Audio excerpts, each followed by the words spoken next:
Good morning, everyone. I'm your host, Suchi, and welcome to AI Minute Mondays. Today, we are going to talk about a topic that's very important and close to heart. It's about how AI can help neurodivergent kids and adults navigate a world that isn't always designed with them in mind. Joining me today to help unpack this topic is Dr. Ranjini Mohan, who's a pediatrician with the NHS in UK, and she also has a private practice focusing on autism assessments. So, Ranjini, welcome back to the show. Glad to have you here again. And for the sake of our viewers, can you share a little bit about your background? So I've been a trained pediatrician working in UK since 2000. So I've got a good nearly 26 years now with the new year experience in working in pediatrics. And a lot of that has been with an evolving understanding of neurodivergence. So I work with autistic ADHD children and see their medical, social, emotional needs because part of the diagnostic pathway as well. So this is also a topic very, very close to my heart. Thank you, Ranjini, for sharing your background. Now, let's talk about neurodivergence. As we know, the challenge isn't the person, but it's the environment. And neurodivergent people often spend enormous amount of energy in adapting to neurotypical expectations. So my question here is, how can AI help shift some of that burden? So we know with neurodivergence there are a lot of strengths, but there are difficulties as well. And some of these difficulties are with cognitive overwhelm, with dealing with day-to-day demands of life. And there are difficulties with social and emotional regulation, difficulties across communication because the communication style is different. So AI tools are very helpful in managing many of these different features. For example, um, with the task management. So having AI planners, having those nudges to break down complex tasks into something smaller so that uh, children or adults can learn how to prioritize what they need to do and not be overwhelmed with a huge task. And then to be also able to see what deadlines they need to meet in a timely fashion so that they don't have the last minute panic, which is very common presentation with, especially with ADHD people. Um, but it also helps summarize long uh, bits of text, which can be very difficult for those with ADHD because they get distracted, or those with autism because they've got extreme hyperfocus on areas of interest, and anything that doesn't interest them can be really difficult to focus on. So having the key points there, having ability to recall the other elements, or having recordings, that's very helpful. Also, in it helps in strength-based learning. So it helps in different ways because children and adults sometimes can have different types of learning models. They can be kinesthetic learners, visual, auditory learners. So AI can be used. So you can use AI to read aloud text, or you can use AI to present it in a format that's personalized to the child, with a font, with the visual cues that make things easier.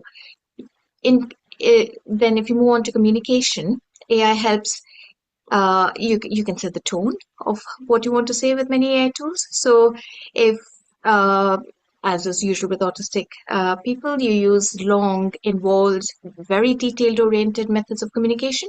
You can make it shorter, more accessible, more compact, more concise. But equally, you can also make it more accessible to neurotypical people by using a less formal communication style or altering the tone to whether it needs to be for a business, whether it needs to be for formal or informal situations. So that's hugely helpful because communication is such a huge problem. And to be able to understand communication, that is also helpful because there are examples of people getting AI tools to automatically interpret common usage words that they haven't known or common phrases or understand metaphors and things like that. Um, it can be used to help sensory emotional regulation. So there are loads of chatbots available to help with these kind of things and also to decrease the overwhelm by already having visual timetables or used to generate social stories, which is a hugely helpful tool in managing the world for many children with this. So yeah, I think the personalized learning, the help with the communication and task management and the cognitive overwhelm is very helpful to have AI tools. Thank you. That sounds super interesting in terms of how AI can help break down the cognitive overload that most neurodivergent people would face. And not just that, in terms of also, it looks like there's a different language which is spoken by neurodivergent people and a different language by neurotypical, and AI is kind of helping bridging that gap so that we can understand each other better. So Absolutely. yeah, so that sounds absolutely wonderful. But let's talk a little bit about the cons and how to avoid them. So, in your opinion, what are the key things to watch out for as we embrace these AI tools? And then these tools are supposed to help the neurodivergent people react and adapt better to the neurotypical world. But what are the key things that we should watch out for, if anything? Yeah, there are as with any tools, there's always pros and cons, and as you pointed out, communication is a huge. It's helpful, but equally, we all have our individual communication styles. So it's not good to replace that with one generic AI voice, even if it's personalized to different styles.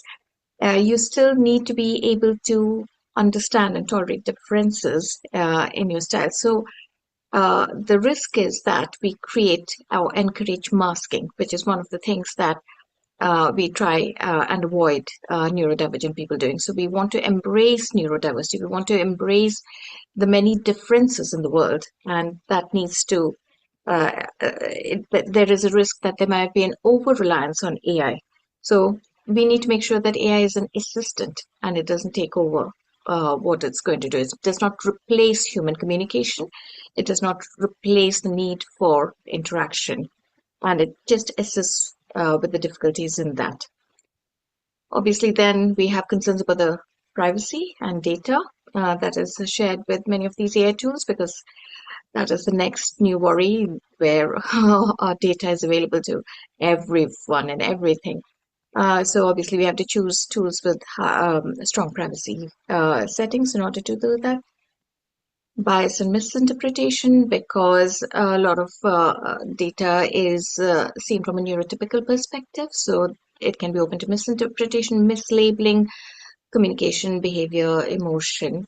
And obviously, you can't be reliant on AI to give you accurate information at all times because AI is a collection of um, different opinions or database, really. So that awareness should always be there in the back of your mind. And obviously, it's not a one size fits all solution. So we have to individualize it. We have to celebrate our differences, and we have to use AI with wisdom to make it work for neurodivergent people.